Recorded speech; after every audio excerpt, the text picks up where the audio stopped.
Good evening. Good evening, ladies and gentlemen. If I can ask you to take your seats, please. My name is Ian Whittaker. I'm the Director of Strategic Content at the Chicago Council. On behalf of the Council, thank you all for braving the weather, coming out here tonight to join us. A special thanks to our speakers, two of whom spent most of the day on the tarmac at Washington Reagan, and another who wasn't able to be here in person, but she's joining us via Skype. We'll introduce the panel in just a moment. But regarding the weather, while we're on that topic, please note that the two remaining programs this week have both been, unfortunately, postponed. That's the program on Wednesday with Wei-An Shan, and Thursday's program with Daniel Pletka and Ryan Crocker. So we'll let you know when those programs are going to be rescheduled, and we'll send out refunds if you signed up. We're on the record this evening. We're live streaming this event. We always welcome social media, but please silence your phones before we begin.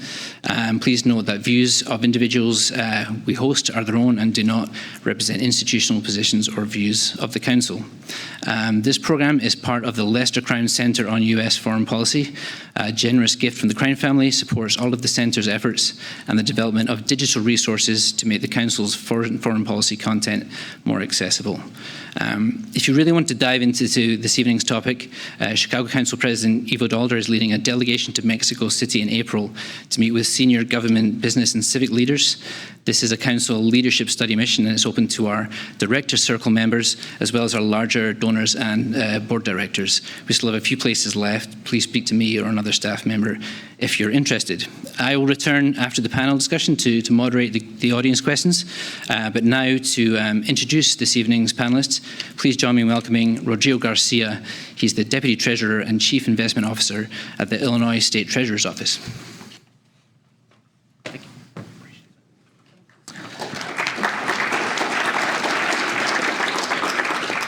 Thank you, Ian, and good evening to everyone here. Thank you to our audience for joining us on this great evening with our great Chicago weather, and to our panelists, who I will introduce here to you here shortly. But before I do, I wanted to say a few words about the program through which I am personally connected to the Council, because this year marks the 10-year anniversary of the Council's Emerging Leaders Program. And now, for a decade, this initiative has focused on educating and equipping Chicago's most dynamic young thought leaders to shape our global future and maintain Chicago's status as a global city. Now, every year, the Council selects a class of approximately 20 or so participants with high potential from across Chicago's business, cultural, civic, and academic sectors, and provides a robust and expansive platform that is designed to deepen not only their fluency, but also their exposure to global affairs and diplomacy. Our nominations process is actually open. So to be able to be selected as an emerging leader, class of 2020, and because it is now open, if any of you are interested, or if you know someone who may be a great candidate for this cohort, please get in touch or visit the website that you see here on the screens to the left and to the right. As an example, I was recently selected to travel to Mexico with the U.S.-Mexico Leaders Initiative via a partnership with the Center for American Progress and here at the Chicago Council. And I am uniquely interested, as a result, in answering a question for tonight's panel, which I hope they will answer, and that I know that they will aim to answer, which is, what are the relationships between the United States and Mexico look like in the era of both U.S. President Trump and Mexican President López Obrador? These are definitely interesting times. So tonight, we'll consider this question through the lens of immigration, trade, diplomacy, while not forgetting the deep social and economic interconnections that are often obscured by political rhetoric. Unfortunately, though, due to weather restrictions, Dr. Pamela Starr will not be able to join us in person, but rather virtually via Skype, as you can see here on your screens. Furthermore, we are joined by a great group of individuals, though, to help us uncover important issues here in person. And our expert panelists this evening that will be joining us are Antonio Ortiz Mena, who is a Senior Vice President at the Albright Stonebridge Group, where he provides strategic counsel and assistance to clients across Latin America. He began his career in the Mexican government, where he held multiple senior advisory roles in the NAFTA negotiation office of the Ministry of Trade and Industrial Development. We also have Mr. Andrew Seeley, who is the president of the Migration Policy Institute, and he was previously the founding director of the Wilson Center's Mexico Institute. And Andrew's latest book, Vanishing Frontiers: The Forces Driving Mexico and the United States Together, will be available for signing and purchase after the program. So hopefully you're able to stick around for a few minutes if you have a copy of the book to be able to get it personally signed. And then we also have Pamela Starr, who is the director of the U.S.-Mexico Network at the University of Southern California Center on Public Diplomacy, and is also an associate professor of teaching in USC's School of International Relations and in public diplomacy. She has spent 8 years in Mexico as a professor of Latin American political economy at the Instituto Tecnológico Autónomo de México, and she is obviously joined here again via Skype. And then last but not least, our moderator, Emilio Corey, is a professor and chair in the Department of History and a director of the Katz Center for Mexican Studies at the University of Chicago, and his research focuses on modern Mexico, social and economic history of Latin America. So as you can see, we have a varied and quite accomplished panel here today that is joining us in person as well as via Skype. So with that, if you could help me and join me in welcoming our distinguished panelists.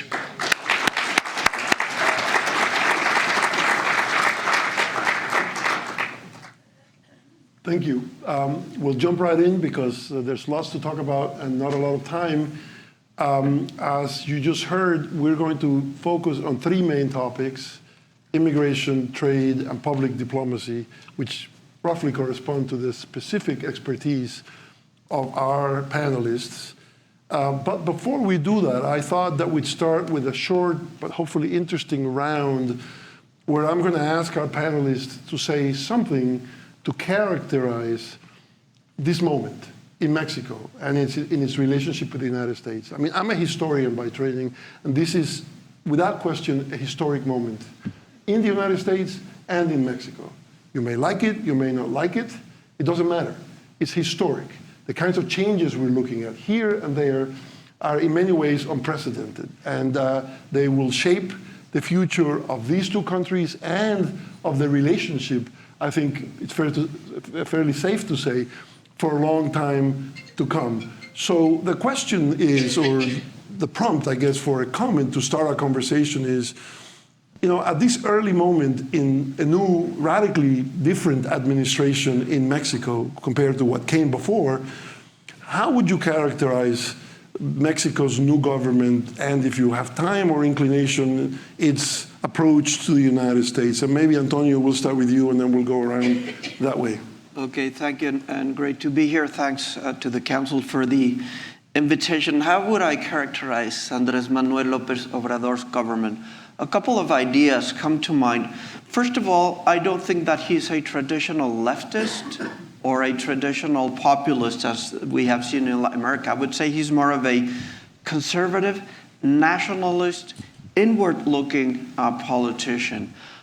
He is supported by a very diverse group of old-style politicians from the PRI with decades and decades and decades of experience, if I can use that expression.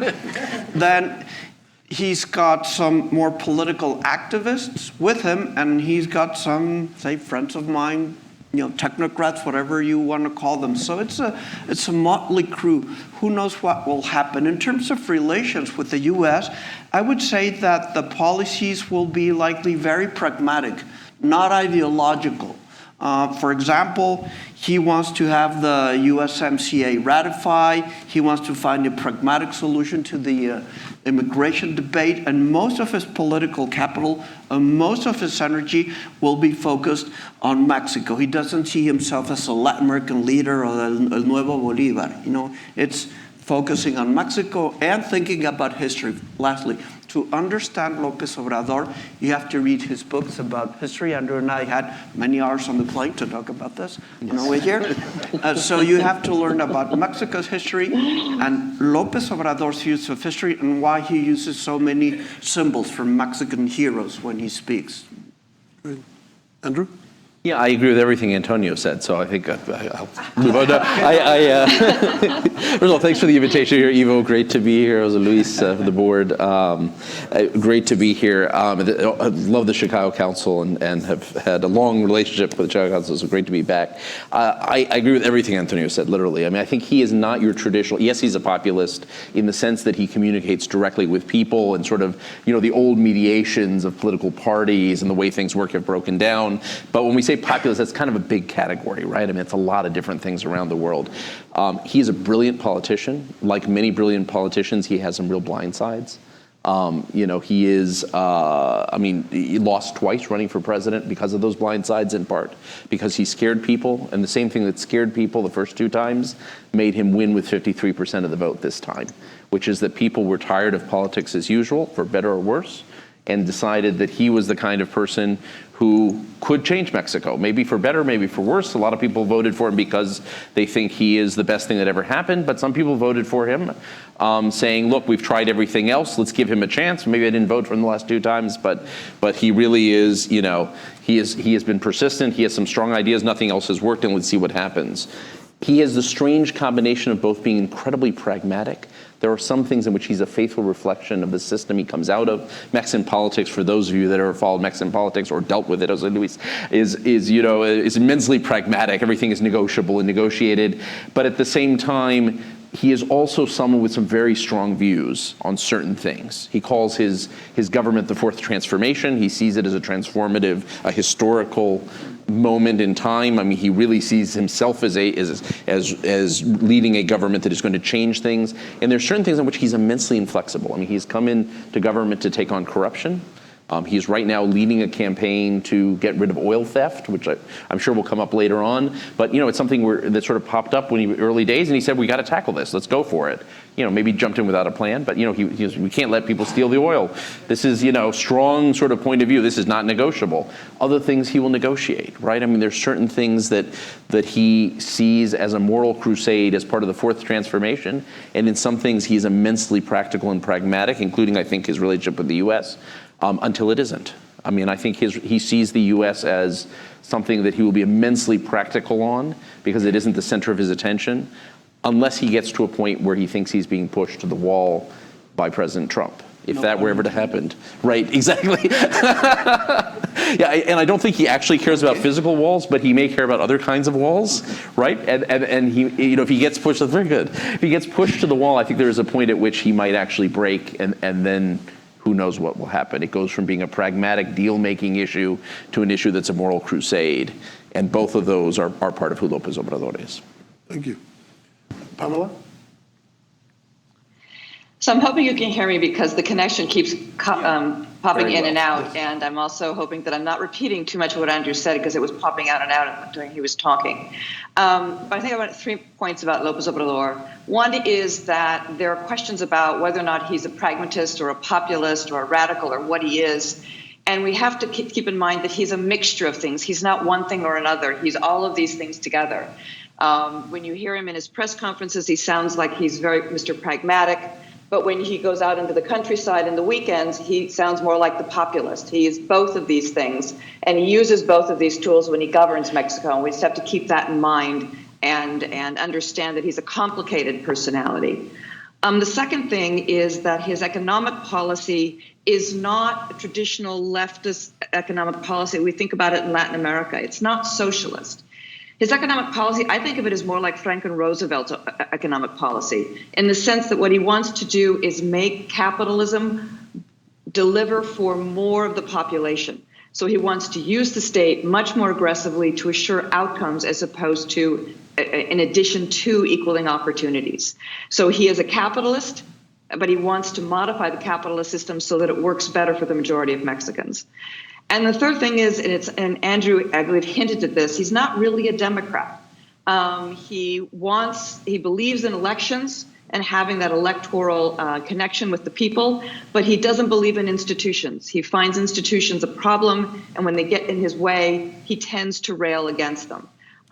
So he is on the road to change Mexico in some ways positively, in some ways not so positively.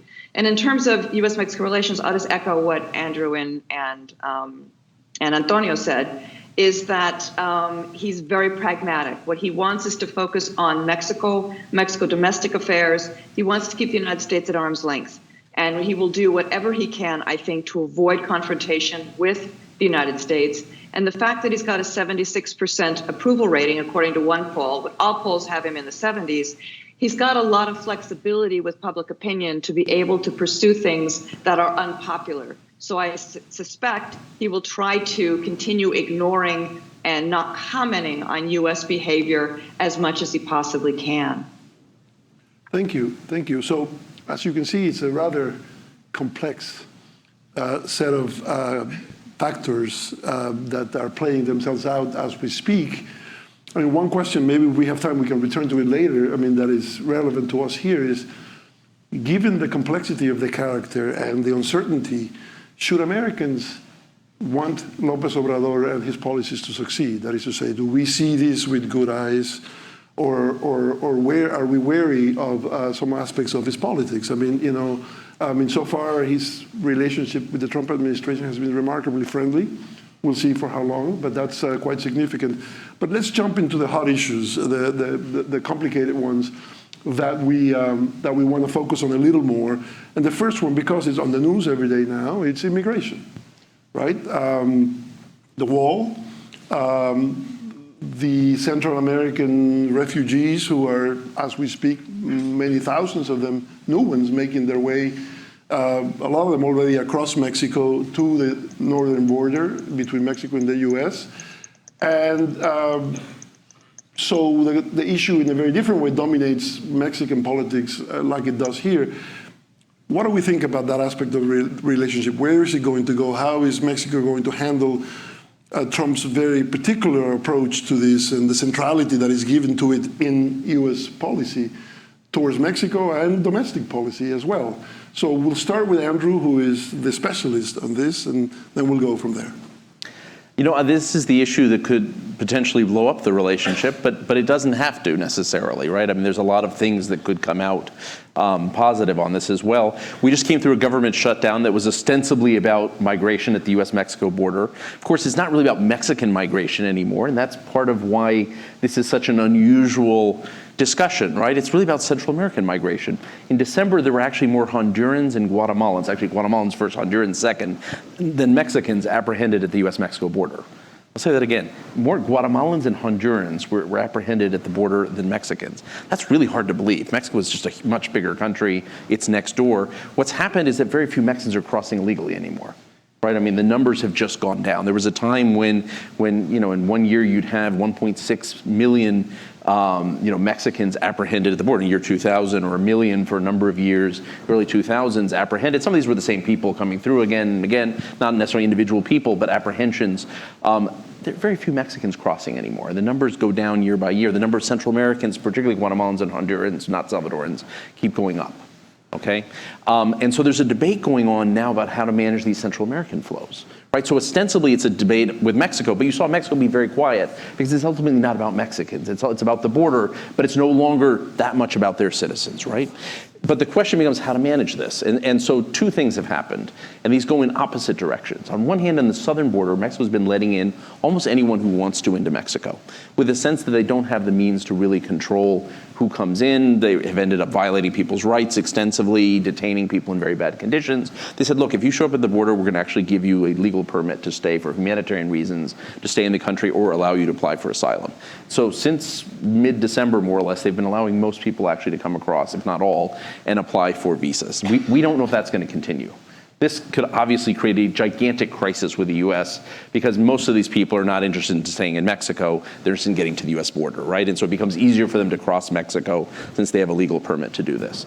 But that's going on right now. The Mexican authorities have said they may actually decide at some point to change this and try and have people ask for visas in their home countries, but we don't yet know how this is going to work. The northern border, it's going the opposite direction. The Mexican government seems to have agreed with the U.S. government to allow the U.S. to return Central American asylum seekers to Mexico. So if you get to the border and you apply for asylum in the United States, the U.S. will return you to Mexico to wait for your asylum hearing in Mexico. And now officially the Mexican government hasn't agreed to this, but de facto they've said, yes, we will take people back. So we know they agreed to this. This is actually a huge change, right? I mean, this is a way of trying to discourage Central Americans from seeking asylum in the United States and trying to get to the border. It's a kind of collaboration we haven't seen under any other Mexican government before. I mean, this is really deep collaboration on trying to control migration flows at the northern border. So here you have in the south of Mexico, you have people coming in really easily. In the northern border, Mexico has become part of U.S. immigration control apparatus. We don't know how this is going to play out. What's going on in the northern border is very unpopular with Mexicans. The little bit that people have paid attention to this. What's going on in the south is probably not sustainable. You do have to have some control of your border, obviously. I think both of these are potential recipes for disaster. And I think also the natural tendency of the Trump administration has been to push things to the limit. And I think the Mexican government is willing to collaborate up to a point in the northern border, but I have a feeling that if this moves too quickly and becomes too public and we're talking about large numbers of Central Americans, thousands of people left living in Tijuana and Ciudad Juarez and Reynosa and all the border cities, you are going to see a huge pushback from the Mexican government, and this could become a real focus of tension again in the relationship. The reason I think they did this was a way for Mexico to buy time. This was the foreign ministry buying time so that López Obrador wouldn't have to worry about Donald Trump. He could go ahead and do his domestic agenda. We're buying some peace with our northern neighbor. But the ramifications of taking in thousands of Central Americans is huge. And the Interior Ministry, which controls the southern border, has been trying to do this because they're trying to get around mistreating Central Americans. But they're also going to discover at some point that this is going to create a foreign policy crisis with the U.S. And they're going to have to tighten up. And somewhere in between, I can see this becoming the blow up in the relationship again if both sides aren't careful. Thank you. Antonio. So what's the deal with trade policy? Lots to talk about. No. Let's talk about immigration first. Immigration first. Yes, we'll stay on immigration for a little bit. I agree with Andrew, and I also think that if there's one issue that can really derail the relationship, it would be immigration. I think that there is the possibility of a bigger solution because López Obrador's main foreign policy interest has to do with El Salvador, Honduras, and Guatemala, what we call the Northern Triangle. And he wants to work together. That's the only sort of binational foreign policy initiative that he talks about, to deal with the causes that leads to migration from the Northern Triangle through Mexico to the U.S. So he envisioned something, and to follow on what Pam was saying, akin to the Marshall Plan. So I don't know if we're thinking about Franklin Roosevelt and then the Marshall Plan. He wants to invest vast sums of money from Mexico. He's willing to invest Mexican funds in the Northern Triangle, and he is expecting the U.S. to do the same. So again, I think this could be a game changer. Not a lot of people are seeing the big pictures: El Salvador, Honduras, Guatemala, Mexico, and the U.S. And hopefully that'll provide some traction to constructive engagement between Mexico and the U.S. because the wall won't be it. And has the U.S. government shown any interest in that, do you think? It's spoken a lot about that, and it bounced around figures from USAID and from OPIC, the Overseas Private Investment Corporation. But, I got to see, where's the beef, to use an old commercial. Lots of talk so far. Okay. Remains to be seen. Pamela? That's a pretty comprehensive presentation. Go ahead. Yeah, sorry if I'm cutting out a little bit. I think the only thing I would add is sort of to build on a couple of things that Antonio and Andrew said, is that López Obrador would like to be a leader actually on the issue of immigration. But when it comes to solving the issue, and specifically he wants it to be, as Antonio said, a Marshall Plan for Central America. He did get President Trump to agree to say that that development is a problem, which was a huge advance for the Trump administration to make that statement. But there's no new money. So as Antonio says, we have to wait and see if there's actually going to be money to support this. But that's where López Obrador's interest lies in migration, in resolving it through economic development. Economic development is the solution for most problems that he perceives in societies throughout the world, and that's what he wants to do with immigration. And then the other thing I think is when we think about immigration, there's also this concern tied to it that with immigration, Mexico's problems will cross the border as well.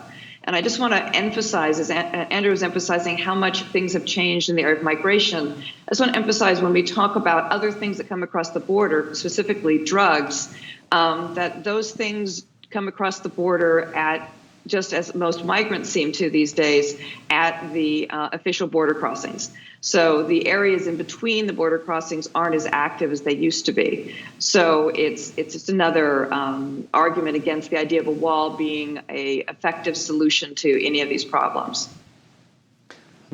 Thank you. So do I take it from your comments that from a Mexican government perspective, that they have no particular view or interest or concern with the wall other than making it clear that they're not going to pay for it?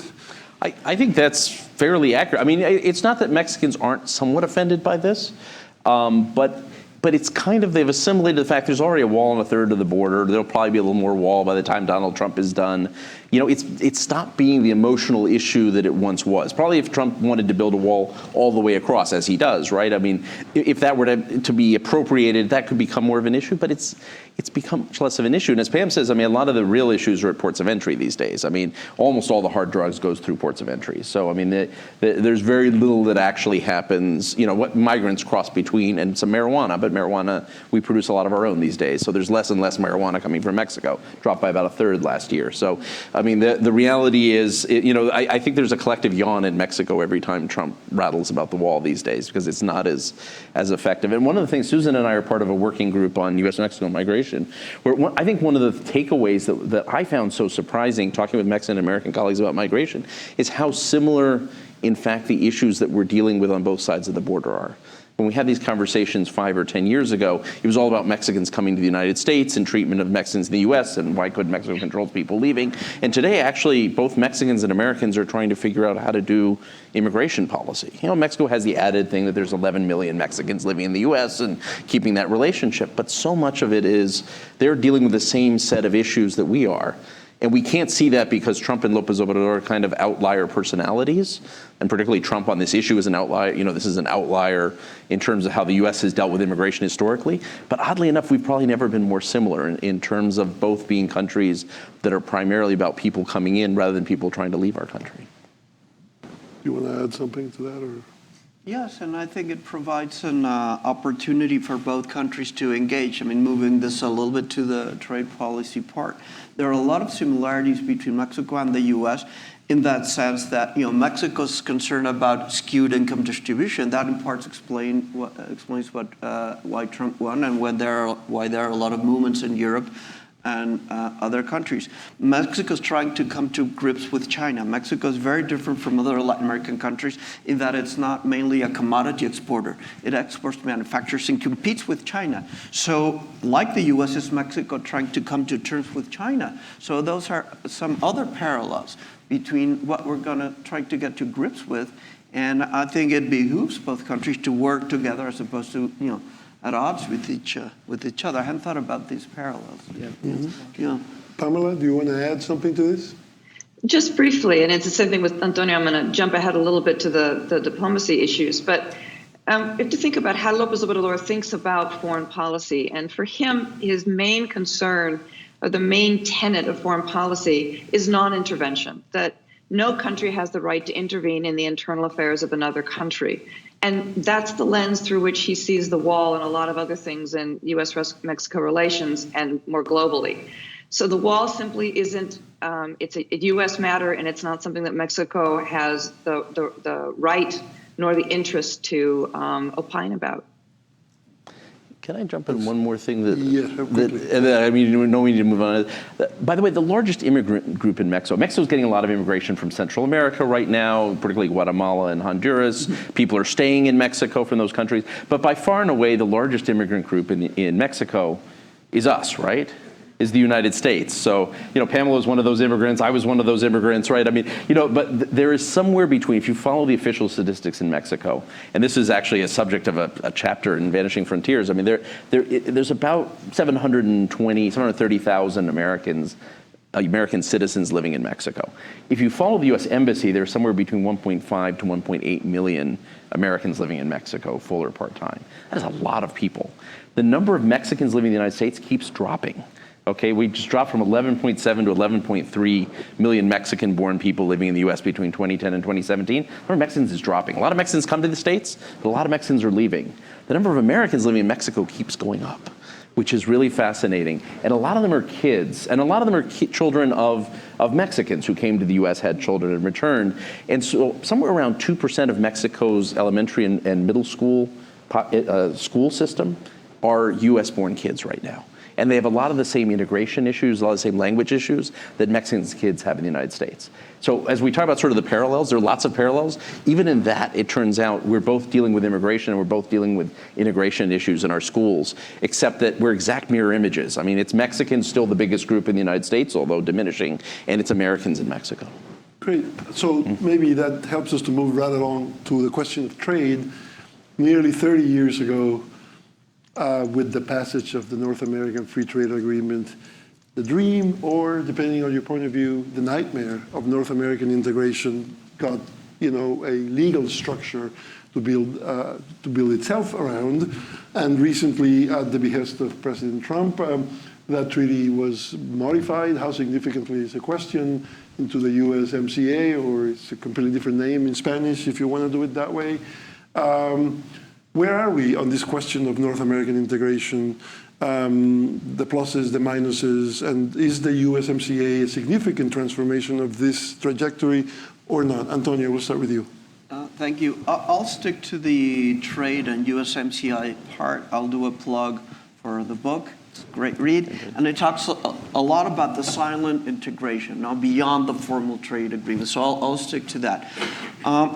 First of all, I think that the TEMEC, as we call it in Mexico, or the USMCA, was the best deal possible, not an ideal agreement. I would say in terms of the NAFTA, it backtracks in terms of dispute settlement, in terms of having rules of origin for automobiles that are very complicated, but it also encompasses new disciplines like e-commerce, or support for small and medium enterprises. So there are some good things and some bad things. Overall, it is what it is.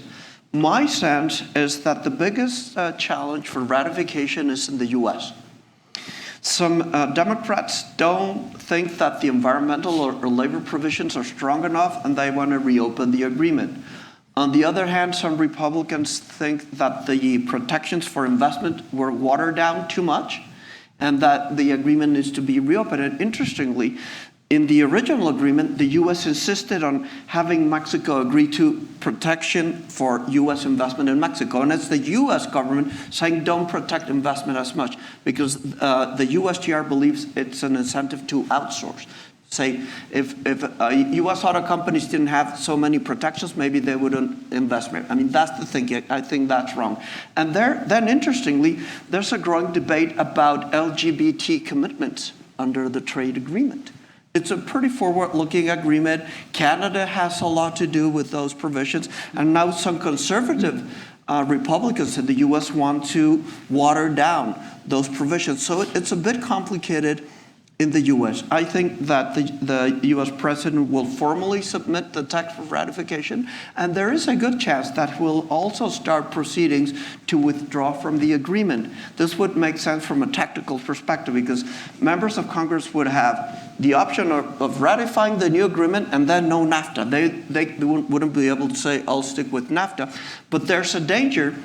We just saw how Nancy Pelosi and the president play chicken over the government shutdown. What if they play chicken over trade and we end up with no NAFTA and no new agreement? It's complicated out there. I'm not so concerned about ratification in Mexico. And let me see if I can explain it this way. A lot of my friends, some of them University of Chicago economists, say what López Obrador is saying doesn't make sense. And I say, has nothing to do with regressions, has nothing to do with net present value. He does not think in terms of Excel sheets.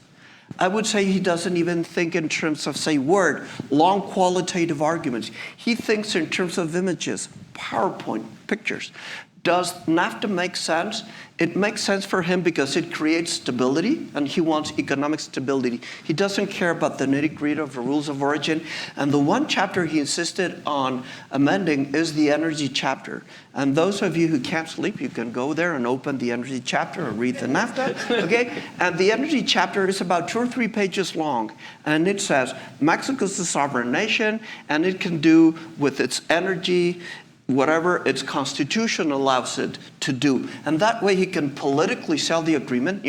It saves national sovereignty, and people won't be concerned about the rest. So I think that's what we're facing right now. Good. Andrew?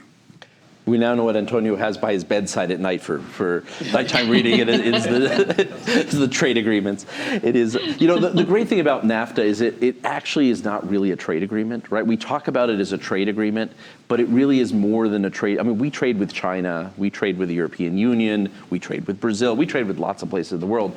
With Mexico and Canada, we actually make things together. I mean, yes, we trade things, right? I mean, there's a lot of soybeans coming from the United States to Mexico and corn. And so, I mean, there are things we trade together. But a lot of what we're actually doing is intra-firm trade, right? Or intra-industry trade, rather, which is we're actually making cars together. You could not get into a vehicle. Has everyone been in a vehicle today?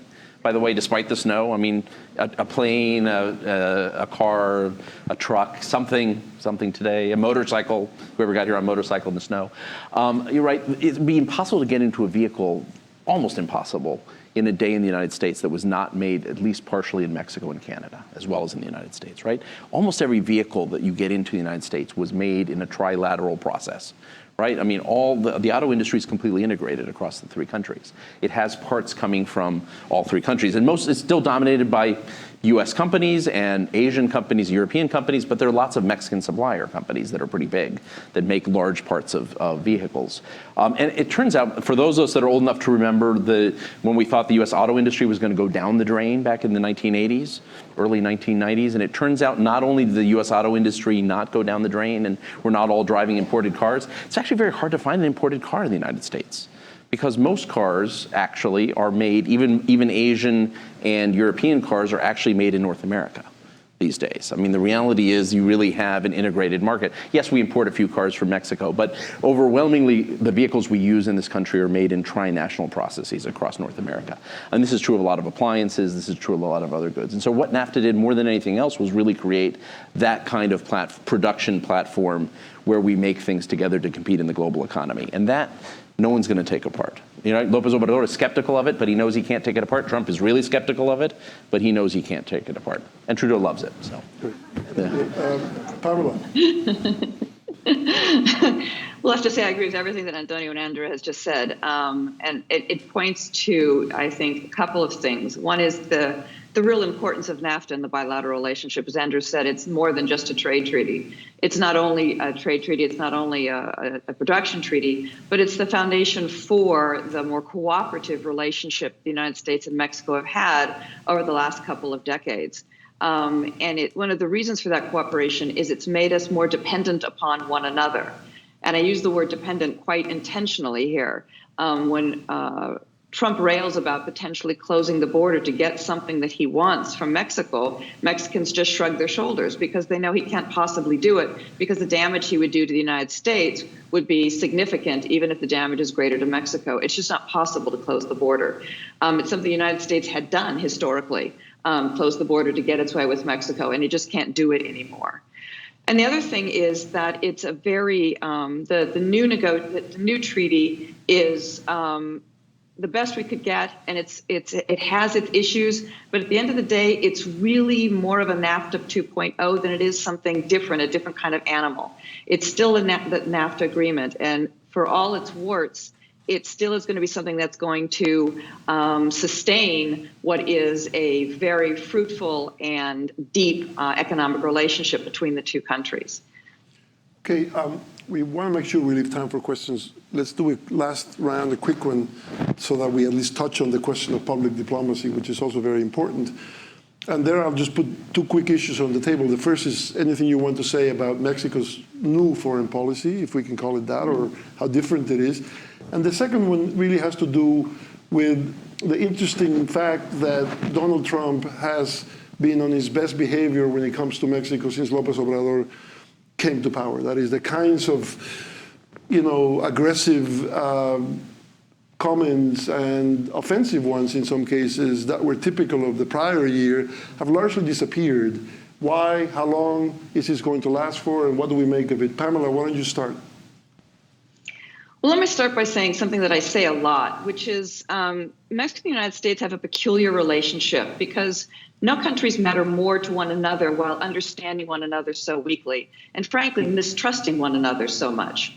And public diplomacy is about changing that. It's about improving the image of Mexico in the eyes of Americans and of Americans in the eyes of Mexico. And it's something that often doesn't get the attention I think that it's due. The Chicago Council, together with the polling firm in Mexico, Buendia y Laredo, in 2017, did a poll of public attitudes in both countries. And what they found was that attitudes toward in the United States towards Mexico is sort of lukewarm. But more striking than that is it's declined 10 points since 2002, in the last 15 years.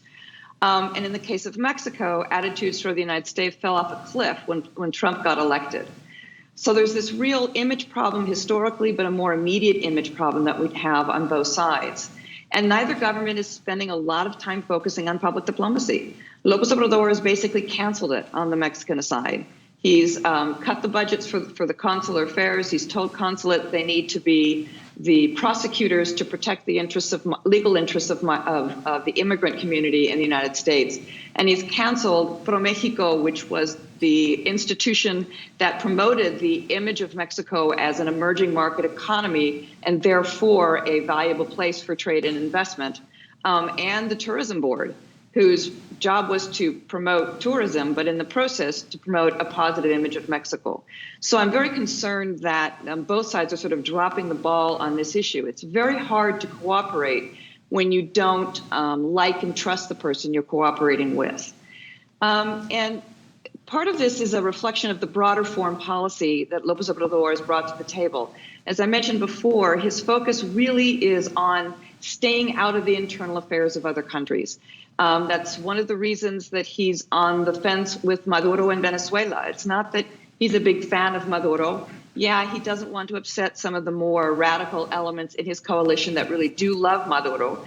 But at the end of the day, it's that he doesn't think it's Mexico's right or responsibility to tell Venezuela how to govern itself. It's up to Venezuela to do it. He's happy to moderate, and he has offered Mexico's moderation skills, but Mexico's not going to choose for Venezuela. And when it comes to U.S.-Mexico relations, that also is very influential. It's one of the reasons he's pulled away from public diplomacy. It seems interventionist sometimes. But it's also, as I mentioned before, part of the reason that he's been low-key about all of the things that Trump has been doing. It's striking that Trump has said nothing negative about López Obrador since he's been elected, but he has said negative things about Mexico. And López Obrador doesn't respond. And one of the reasons he doesn't respond is because he doesn't think it's Mexico's role to tell the United States how to manage its internal affairs. The other reason is he doesn't want a problematic relationship with the United States. As I believe it was Andrew who mentioned earlier, it might have been Antonio, he really wants to focus on internal affairs. He really wants to focus on changing the Mexican economy, on changing societal factors, and changing politics in a way that his coalition can govern Mexico for the foreseeable future. And he doesn't want issues or relations with the United States to get in the way. And so together, I think that creates a circumstance in which the relationship in the medium term might be okay, but it's not going to improve, and there are a lot of opportunities for it to get worse. Thank you. Very briefly, so we can move into questions. Do you want to add something to this particular set of issues? Yes, thank you. In terms of public diplomacy, I would state the fact that López Obrador gives a press conference every single day, early in the morning, las mañaneras. He takes questions. That's a very different style from Peña Nieto, his predecessor. In terms of foreign policy, he talks about, again, Central America, not much else. Maybe MLB, Major League Baseball, that's his big thing. Now we were in Chicago, I have to mention that. And interestingly, during the transition, several members of the Trump cabinet went to visit López Obrador and his team. López Obrador sent a letter to President Trump, and a few days after, the now Foreign Minister, Marcelo Ebrard, made the letter public. Again, this is pretty atypical in terms of saying, this is the letter we gave him, this is what we're going to do. But by and large, it is mostly focused inward. Lastly, I would say I'm also very, very concerned about the cuts to salaries and headcount in the Mexican government in general, and specifically in consulates, embassies. We were talking about Carlos Ada, our dear, dear friend who was consul here, right? And, I don't know how the Consulate General of Mexico in Chicago or Los Angeles or New York will deal with the day-to-day, matrículas consulares and all that. Never mind, promote trade, promote investment, improve Mexico's image. I just think that's really not the way to go about it. I'm not sure, civil society groups can take up the slack. I'm sure they'll do the best they can, but this does not bode well for a better understanding between both peoples and both nations. Thank you. Andrew, you want to add something? Yeah, I agree with everything that Pamela said, and Antonio said.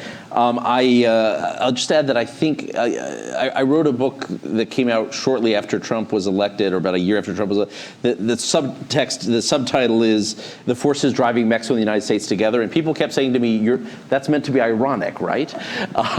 It is not meant to be ironic. I actually think the two societies are becoming much closer together, despite the worst efforts of the governments to screw it up. Okay, I mean, I think there's a lot of things, and I say that somewhat facetiously. I think there's a lot of stuff that does go on between the U.S. and Mexico and the governments that actually really do build, particularly at the consular level, at the embassy level, at department level, where really the trust is being built, despite the fact that I think there's some warning signs of cutbacks in Mexico and what we hear often in tweets from the United States. But there's a lot of forces driving us together. And there was a Chicago Council poll a couple years ago that broke down feelings towards Mexico by age group. And what was really noticeable is that young people in the United States are much more favorable to Mexico than people who are older. When you get people in their, I can't remember the exact breakdown, but it was 20s and 30s, if I'm not mistaken, much more favorable to Mexico because they've grown up with Mexico being part of their life in this country, right? 4 of the last 5 winners for Best Director at the Oscars is Mexican. Okay, if anyone saw Roma, this could happen again. It could be 5 out of 6. We'll see. Never jinx the Oscars, but there is something going on with Mexican culture being part of American culture, right? Mexican food, after Italian food, Mexican food is 2/3 of Americans say they eat Mexican food at least once a month. And I'm sure it's much higher than that. Mexican food is a part of American cuisine, right? Latin music is now part of, not all of it Mexican, but Latin music and even music in Spanish is simply part of the top 40 right now, right? I mean, it's simply part of what kids grow up listening to. For younger people, Mexico is not a distant place anymore. Mexico is a place that is really close by. It is our neighbor, perhaps for the first time in history. And I think that's going to be a generational change. And that will happen regardless of who's in power in the two governments and the policies that are followed. But obviously, as Pamela was saying, what governments can do is really help that process along and make it move faster, or they can retard that process by stepping back. Thank you. So I think we'll open the floor now to your questions. Thank you very much. If you have a question, please raise your hand. We're also taking questions online. You can go to chi.cnf.io. To the gentleman on the side here, please. Thanks. Just wait for the microphone. Thank you. I'm Gazinas Hidding on the faculty of Loyola University here. My question is about corruption, drug trade inside the country itself. Just not following it, my impression is that it's getting worse a lot. Is that true or not? And if so, what might be the implications for Mexico and its new government? Go ahead. Okay. I assume you're talking about Mexico, right? Okay. You never know. Sorry.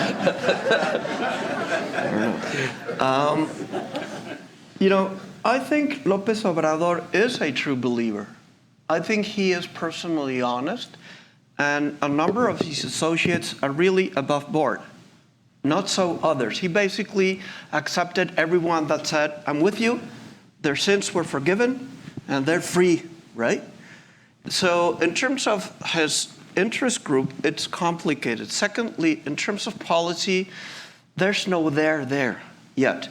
Whenever he was asked during the campaign, how are you going to combat corruption? He said, I will do it the same way I sweep a building, from top to bottom. I will set an example and everyone will follow. That's a great catchphrase. I think that fits within the tweet, 140 characters. Yeah. That's not public policy, right?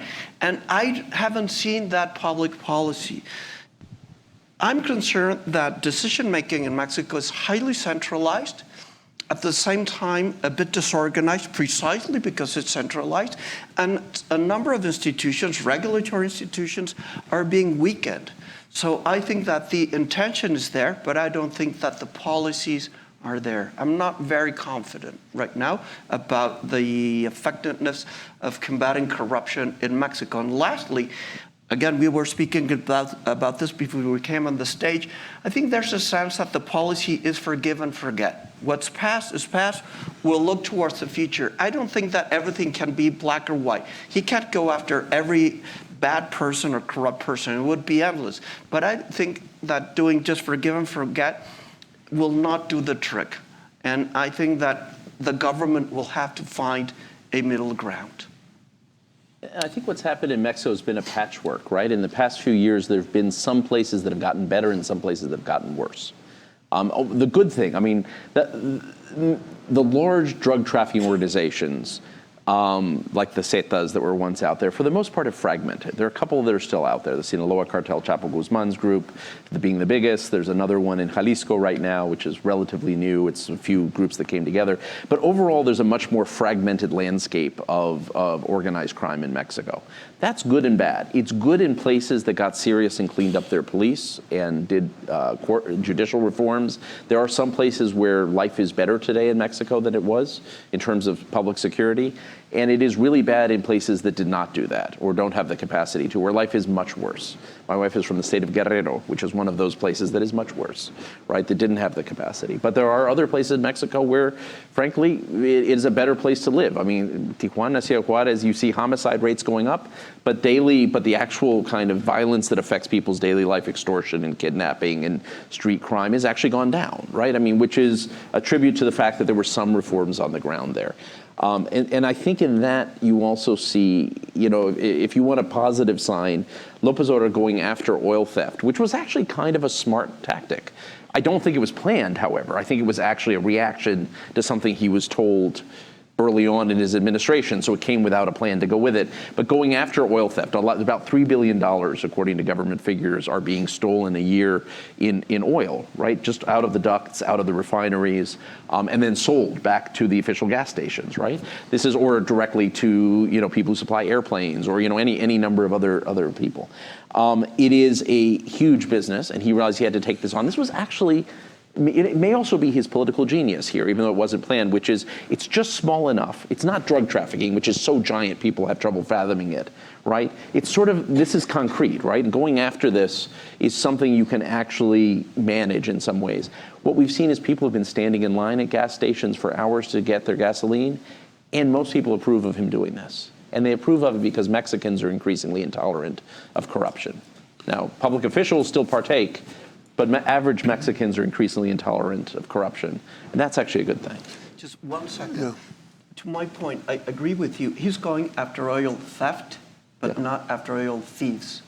So far. Agreed. And I think that's a problem. That's a problem, huge problem. right? I agree with you. Let me just add one quick thing. I think just that it's worth noting, whatever happens, which is that the president's general commitment to combating corruption is real. He's put this on the national agenda, and that is new. It certainly was not on the agenda of the previous administration, which was accused of endless, corruption schemes. Now, so that is already, I think, significant. Whether it will be deliverable is a different matter altogether. And I think there, I agree with you that there are serious concerns about strategy, about having the necessary tools. Very quickly, the problem is that the problem is that you can't combat corruption without the state. But he, at the same time, sees the state as part of the problem, because the state is the source of a great deal of corruption. So how do you solve that? That's a hard one. So far, in a way, he's starving the state of a lot of things in order, presumably, to prevent corruption. On the other hand, if the state's not doing it, who's going to do it, right? And so that's a quandary that has yet to be resolved. You know, a smaller state, I mean, it's an odd thing in a way that the state's getting smaller in Mexico, but you need a bigger state and a bigger presence of the state in places where it's very weak already to do that. But he believes that the state is really what's sucking a lot of the public money out of where it should be going, and therefore he's trying to eliminate that. So, but yet I think the fact that we're talking about corruption, not just as an endemic Mexican problem that everybody chooses to deny, but as one that the president is putting on the agenda every morning at 6 a.m., like you said, you know, is significant. Whether that will turn into further frustration or whether it will turn into some solutions, it remains to be seen. We'll move on. Yeah, I know Pamela wants to add something. exactly. Pamela, anything to add? No, not at all. You guys covered it. Okay. Another question? We'll have time for another one. Hands up. In the red sweater there, thanks. Hi, thank you very much for this good program. Is the U.S. providing any funds for the refugees that are lined up along the border? Do you want to have her start? Not really. We do some funding for UNHCR, which is heavily involved in, and I don't know what the direct line is there between U.S. funding, but I wouldn't be surprised there's probably a fair amount of U.S. funding in UNHCR in Mexico, which is doing a lot of work and is the de facto relocation program for people who get asylum in Mexico. They do a great job actually of doing that. But no, we've given Mexico traditionally money to make their border harden their border on the south, which also is needed to have some control, but not necessarily to clean it up or to work with the migrants themselves and the refugees. And look, it's complicated. There are a lot of people in the Central American flows who are coming because things are bad, because they want a better job. But there are a lot of genuine refugees. There are a lot of genuine asylum seekers. I mean, because I've talked to a bunch of them, actually. I mean, coming from Central America, Honduras and Guatemala and El Salvador have real rule of law issues that go far beyond anything Mexico has. And Mexico has, went from 3,000 asylum seekers to 30,000 in a period of 3 years. So its asylum system is completely overwhelmed right now. Mexico has no capacity to process the asylum applications. Sounds familiar, by the way, that anyone follows immigration policy here. Our asylum system is also overwhelmed. But there's a lot of simple things we could do that don't cost a lot that would help Mexico, helping with the asylum. And would, by the way, take pressure off the U.S.-Mexico border as well. I mean, it would actually fit with some of the priorities of the Trump administration, but also be seen very well as a humanitarian measure. Investing in Mexico's asylum system would be number one, right? Helping it get on track again. So people who want to, who are really fleeing violence, could actually apply for asylum in Mexico and then be relocated within Mexico to an area that has jobs. And UNHCR is doing a phenomenal job with the Mexican government actually getting people to parts of the country where employers are looking for workers, actually. So they have a whole program where they're getting people to parts of the country in Saltillo and Guadalajara and other places where they're actually employers that want to hire Central Americans, which is phenomenal. But we haven't gotten there yet. Pamela, do you want to add something? Just briefly, I want to add to what Andrew was saying is something else that the United States really must do, and it must help Mexico deal with the asylum issue. Something we're not realizing is the number of asylum seekers in Mexico is enormous. And to ask Mexico to deal with this issue, they don't know how they're going to deal with them. Yes, they're giving them the possibility of staying in Mexico and working, but a lot of them want to go to the United States. And the concern is with this the latest caravan is you're going to get thousands and thousands of people, thousands more in Tijuana, which means we're likely going to have refugee camps. And how's that going to work? And nobody's really thought this through about how you deal with all these asylum seekers. And it would be very beneficial for the two countries to work together on that issue. We might have time for one more really quick question. And we got one? Oh, right at the very, very back of the room. Sorry, just at the back of the room there, in the black. Thanks. Well, Hi, I just wanted to return to the beef. So related to U.S. support for economic development in the Northern Tribes, I just would love to know what would that look like, or what do you think would be the best way they might be able to expand U.S. aid, or any way that they could be supportive?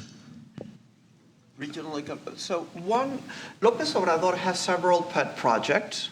One of them has to do with a passenger and cargo train that will go around the Mayan Peninsula. Another one has to do with a train that would go from the Mexican Pacific, probably Oaxaca, to the Gulf of Mexico. López Obrador loves Benito Juárez, but actually this is an idea from Porfirio Díaz. Sorry, maybe you're a historian there. Okay? So I think that he will actually invest a lot of financial capital and political capital in the development of the Southeast. He's from Tabasco. He cares a lot about inequality, and in my conversations with some members of his cabinet, they have told me that it's not so much individual differences, say the Gini coefficient, as opposed to regional differences that they will try to tackle. And the initiative that he has with El Salvador, Honduras, and Guatemala, I think makes sense from his strong focus on the Mexican Southeast, especially Oaxaca, Chiapas, Guerrero, that Andrew mentioned. So that could be sort of a silver lining in some initiatives that might not make sense in an Excel sheet, right? But in the grand scheme of things, they might actually make sense to help lift some Mexicans out of poverty and at the same time, do something with our neighbors. That's the one sort of more optimistic thing that I have. That said, I think this is the first time we've seen the Mexican government want to jump in and be a partner with Central America. By the way, I've heard from Central Americans, if nothing else, it is a welcome change in vocabulary and conversation and respect towards Central America, even if there isn't a lot of beef yet between the bun. At least there is the sense that there's the desire to make the hamburger, and that's appreciated. But we're actually seeing in the proposed budget for next year, U.S. budget, that we're cutting aid to Central America. And so it's hard to tell yet if we're stepping up to, this would be a strategic moment to get on board with Mexico, let Mexico carry, I'm going to mix metaphors, carry a lot of the water here. Don't ask me why we're carrying water making hamburgers, but something in there. But at any rate, Mexico really is willing to take leadership for the first time on this. This would be a chance to partner and maybe up our game a little bit. I don't think we're seeing that because of our own budget woes and maybe our own fights with Central America. And frankly, look, working with Central American governments is not easy, right? A lot of them are fairly unstable right now. I mean, not El Salvador, but Honduras and Guatemala have some real issues. And so I think there is a real sort of reluctance to throw money in there, but this is the moment to get creative and figure out what we can do. Using OPIC money, which was an idea that this administration has had, I think was actually a good step forward. It's not really money. I mean, it is money. It's guarantees, which is really welcome. I think it's creative. I don't want to knock it, because I think it really was a creative thing to do, to try and generate private investment, especially for Mexico. But it's not going to be enough if we don't actually put real money on the table as well. So we are actually out of time, but if you have closing remarks from Emilio or Pamela, anything else to add? No, I'm fine. Oh, great. Okay. Well, please join me in welcoming and thanking our panelists.